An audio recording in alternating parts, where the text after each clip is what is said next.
நாங்கள் இப்போது மெட்ரோ ஸ்டேஷன்லேருந்து கோயம்பேடுக்கு வந்துட்டோம். வந்ததுக்கப்புறம் செடியை வச்சு கொஞ்சம் நேரம் ஃபன் பண்ணிகிட்டு இருந்தோம். உங்கள் அப்பா கூடயே இருக்கணுமா, அவங்க அப்பா தூக்கியே வச்சுருக்கணுமா. அவங்க அப்பா எங்கே போனாலும் பின்னாடியே போகிறான் பார்த்தீங்களா.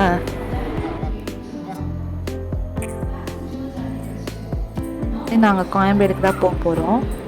அங்கே தான் ஒரு ட்ராவல்ஸில் வந்து ஆம்னி பஸ் புக் பண்ணியிருந்தோம். நாங்கள் வந்து கத்திப்பாறை சைடில் தான் இருக்கோம். ஆனால் எங்களுக்கு வந்து டைரெக்டாக ஊரில் போய் இறங்குற மாதிரி நாங்கள் ஒரு பஸ் புக் பண்ணிட்டோம். அதனால் அது வந்து கோயம்பேடுலேருந்து தான் போகிற மாதிரி இருந்துச்சு. அதனால் அதை புக் பண்ணிட்டோம். எப்படியோ ஒரு வழியாக பஸ்ஸை கண்டுபிடிச்சி வந்தாச்சு. நாங்களும் கோயம்பேடுக்குள்ளே இருக்கோன்னு பார்த்தா அது கோயம்பேடு தாண்டி ரொம்ப தூரம் நடந்து போய் சிக்னலை தாண்டி போய் ஏறுற மாதிரி இருந்துச்சு. நாங்கள் இதை எக்ஸ்பெக்ட் பண்ணவே இல்லை. செல்லிக்குட்டி பார்த்தீங்களா, அவனை விட்டுட்டு போயிடுவாமா, அதான் பயந்து அழுதுட்ருக்கான். உண்மையிலே பஸ்ஸில் ட்ராவல் பண்ணுறது உண்மையே ரொம்ப நல்லாவே இருக்கும். அதுவும் நைட்டு ட்ராவல் பண்ணுறது இன்னும் சூப்பராக இருக்கும். நம்மளுக்கு ரொம்ப கம்ஃபர்டபுளாக இருக்கும். எனக்கும் செல்லிக்குட்டிக்கும் ரொம்பவே கம்ஃபர்டபுளாக இருக்கும்.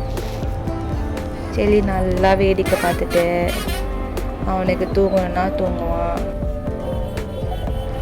நாங்கள் எப்போவுமே நான் ஏசி தான் புக் பண்ணுவோம்.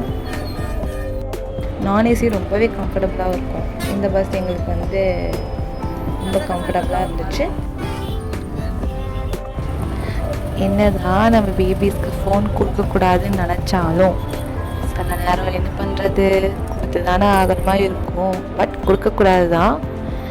அவன் கொடுத்தா தான் கொஞ்சம் சைலண்ட்டாக உட்காந்து அவன் வேலையை பார்த்துட்ருப்பான். அதனால தான் கொடுத்தோம்.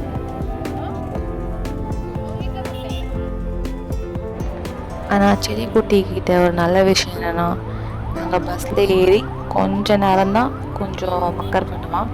அதுக்கப்புறம் நல்லா படுத்து தூங்கிடுவான்.